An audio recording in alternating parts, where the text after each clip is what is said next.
Halo semua, kembali lagi di channel saya, channel Doyar Haryadi Simanjuntak. Kali ini saya akan menunjukkan bagaimana merangkai semuanya ya menjadi bentuk radio RC control atau controller ya, yang dimana joysticknya sudah menggunakan hall sensor dari gimbalnya si jumper.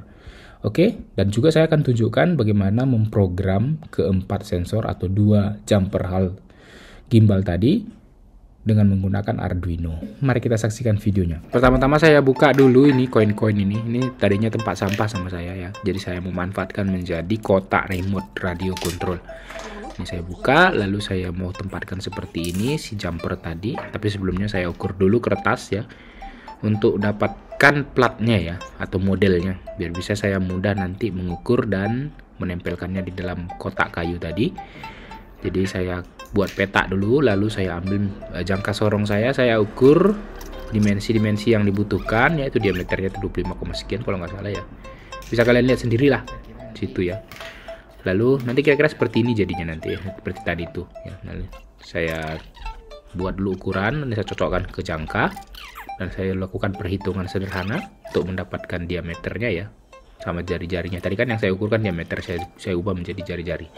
Lalu saya cocokkan kira-kira di mana dia pas, lalu saya buat lingkaran dan akhirnya nanti saya cocokkan ke kayu tadi ya. Saya potong dulu tapinya, kertas tadi.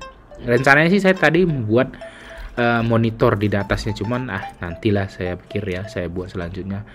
Yang ini yang sederhana aja dulu. Jadi saya mau buat radio remote control dengan 2 joystick menggunakan jumper gimbal ya. Dan prosesornya ESP32 dengan pair nanti dengan Arduino Nano. Yang video kali ini saya hanya buat yang ESP-nya dan saya ambil datanya dari jumper, lalu saya tampilkan ke monitor komputer. Jadi ini saya buat giritnya dulu atau alatnya aja atau hardware-nya ya. Nah, setelah saya dapat semua dan saya dapatkan ukurannya, tadi kan saya tunjukkan tadi ya untuk mendapatkan diameter ya di kayu. Nah sekarang saya sudah dapat, lalu saya buat lingkaran dan saya ukur lagi dan saya tandain yang lingkaran luarnya supaya bisa saya buat nanti mata bornya untuk dibolongi. Jadi karena saya tidak punya gergaji kecil, jadi saya menggunakan bor Dremel ya. Saya bolongi dulu semua supaya mudah nanti mematahkannya ya. Ya seperti itu. Dengan kecepatan gigi 1 yang ini ya. Mata bornya kalau tidak salah itu 3 mm. Nah, setelah dilubangi nanti seperti ini hasilnya. Nah, itu satu sudah selesai. Ini saya ambil sesuatu dulu dari gudang.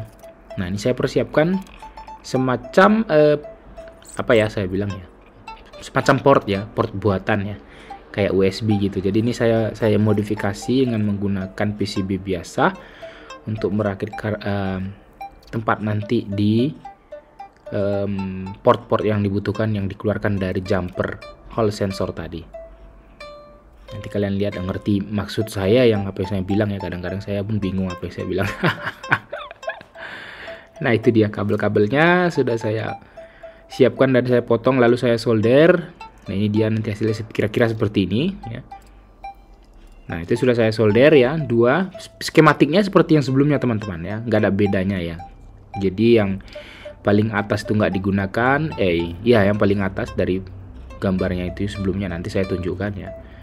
Yang kira-kira yang seperti ini maksud saya ya. Nah itu nggak dipakai, yang nomor 1 yang selanjutnya. Lalu ya saya ambil semacam baut kecil dan ini saya cocokkan lagi. Tadi kan sudah saya buat tadi semacam port ya, itu yang petak kecil tuh. Lalu saya rakit menggunakan ESP. Skematiknya seperti ini, sederhana aja kok, seperti yang sebelumnya, sederhana, yaitu hall 1 di G32, hall 2 di 32 kalau nggak salah ya. Ya selama analog input lah bisa dibilang dari ESP bisa dimasukkan untuk membaca, dan ini kan merupakan 12 bit kalau nggak salah ya. ADAC-nya, ADC ya, analog digital converter maksud saya. Nah itu dia, nanti hasilnya seperti itu ya. Sekarang saya program ya, ini saya siapkan variabelnya dulu. Di sini akan kelihatan nantilah semuanya ya. Nah itu ada di Hall 11 maksudnya yang sebelah kiri itu ya 32, di G32 yang 12 itu 33 dan seterusnya. Sederhana aja kok. Lalu ini saya siapkan untuk variabel penyimpanan yang tadi konstanta integer itu untuk kaki-kakinya ya diperkenalkan ya konstanta ya. Nah, ini sekarang variabelnya 4 biji. Lalu saya aktifkan serial begin dengan kecepatan 115.200. Di loopnya fungsi yang berulang-ulangnya itu cuma hanya panggil analog read ya di kaki dari 32 G32 yang di atas. Sangat sederhana ya, nggak terlalu rumit kok. Nanti yang video yang setelah ini lanjutan dari ini nanti saya buat nanti bentuk cara mengolah datanya ini. Saya ambil data sebanyak mungkin lalu saya ambil rata-ratanya supaya datanya jauh lebih stabil ya. Kalau nanti kita lihat nanti di serial plotternya atau serial monitornya dia nilainya agak sedikit fluktuatif ya. Tapi sekalipun demikian dia nggak terlalu jauh fluktuatifnya ya. Bisa dibilang errornya masih bisa dibilang 1% lah. Lalu saya compile, nggak ada error, dan saya upload. Tapi jangan lupa dicolokin ke komputer juga di kabel USB-nya ya. Nah, ini saya tekan, jangan lupa juga tekan reset atau boot ya, boot kalau nggak salah ya di ESP32. Ini jenis ESP32 yang saya pakai itu yang development ya, yang pertama kali keluar. Nah, itu hasilnya. Ya agak sedikit ya, nggak terlalu banyak ini errornya, nggak terlalu banyak ini. Tapi nanti yang video yang selanjutnya saya sudah ratakan dia nilainya dan dia sangat stabil. Saya tidak gunakan Kalman filter di bagian ini karena saya pikir itu tidak penting karena nilainya cukup sedikit errornya.